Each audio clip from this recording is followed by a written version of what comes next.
بسم اللہ الرحمن الرحیم۔ السلام علیکم ورحمۃ اللہ وبرکاتہ۔ محترم سامعین، حضور صلی اللہ علیہ وسلم کی ولادت سے 50 یا 55 روز پہلے اصحاب فیل کا واقعہ پیش آیا۔ ہوا یہ کہ حبشہ کے بادشاہ نجاشی کی جانب سے یمن کا حاکم ابرہہ نامی شخص مقرر تھا۔ اس نے اس بات پر غور کیا کہ عرب کے تمام لوگ حج بیت اللہ کے لیے مکہ مکرمہ جاتے ہیں اور خانہ کعبہ کا طواف کرتے ہیں، تو اس نے سوچا کہ کیوں نہ میں عیسائی مذہب کے نام پر ایک عالی شان عمارت بناؤں جو نہایت مکلف اور مرصع ہو، تاکہ عرب کے لوگ اس سادھے کعبے کو چھوڑ کر اس مصنوعی پرتکلف کعبہ کا طواف کرنے لگے۔ چنانچہ اس نے یمن کے دارالسلطنت صنعاء میں ایک نہایت ہی خوبصورت گرجا بنایا۔ عرب میں جب یہ خبر مشہور ہوئی تو قبیلے بنی کنانہ کے ایک آدمی نے وہاں آ کر غلاظت کر دی، اور کہتے ہیں کہ عرب کے نوجوانوں نے وہاں کے قرب و جوار میں آگ لگائی ہوئی تھی جو اڑ کر اس گرجا میں لگ گئی، جس سے گرجا جل کر خاک ہو گیا۔ ابرہہ نے غصے میں آ کر قسم کھائی کہ خانہ کعبہ کو منہدم اور مسمار کر کے ہی سانس لوں گا۔ اسی ارادے سے اس نے مکہ پر فوج کشی کی۔ اس کے لشکر میں ہاتھی بھی ہمراہ تھے۔ مکہ کے اطراف میں مویشی چرتے تھے، جن میں 200 اونٹ عبد المطلب کے بھی تھے۔ اس وقت خانہ کعبہ کے متولی اور قریش کے سردار عبد المطلب تھے۔ جب ان کو ابرہہ کے آنے کی خبر ہوئی تو انہوں نے قریش مکہ کو جمع کیا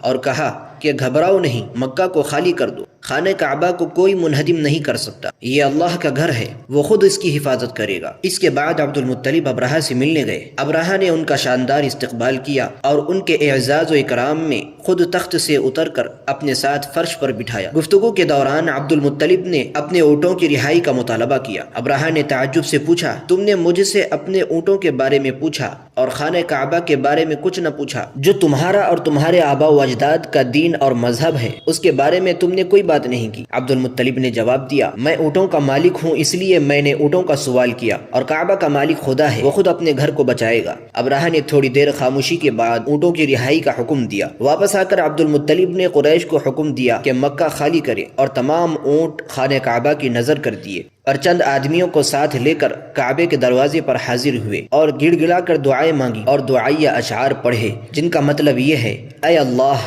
بندہ اپنی جگہ کی حفاظت کرتا ہے، پس تو اپنے مکان کی حفاظت کر، اور اہل صلیب اور صلیب کے پرستاروں کے مقابلے میں اپنے اہل کی مدد فرما۔ ان کی صلیب اور ان کی تدبیر تیری تدبیر پر کبھی غالب نہیں ہو سکتی۔ لشکر اور ہاتھی چڑھا کر لائے ہیں تاکہ تیرے عیال کو قید کرے، تیرے حرم کی بربادی کا فیصلہ کر کے آئے ہیں، جہالت کی بنا پر یہ فیصلہ کیا ہے، تیری عظمت اور جلال کا خیال نہیں کیا۔ دعا سے فارغ ہو کر عبد المطلب مع اپنے ہمراہیوں کے پہاڑ پر چڑھ گئے، اور ابرہہ اپنا لشکر لے کر خانہ کعبہ گرانے کے لیے آگے بڑھا۔ یکایک اللہ تعالیٰ کے حکم سے چھوٹے چھوٹے پرندوں کے جھنڈ نظر آئے، ہر ایک کی چونچ اور پنجوں میں چھوٹی چھوٹی کنکریاں تھیں جو اچانک لشکر پر برسنے لگیں۔ خدا کے حکم سے وہ کنکریاں گولی کا کام دے رہی تھی، سر پر گرتی تھی اور نیچے سے نکل جاتی تھی۔ غرض اس طرح ابرہہ کا لشکر تباہ و برباد ہو گیا۔ ابرہہ کے بدن پر چیچک کے دانے نمودار ہوئے اور اس کے جسم سے پیپ اور خون بہنے لگا، ایک کے بعد ایک اس کے عضو کٹ کٹ کر گرنے لگے، اور اسی میں اس کی موت واقع ہو گئی۔ جب سب مر گئے تو اللہ تعالیٰ نے ایک سیلاب بھیجا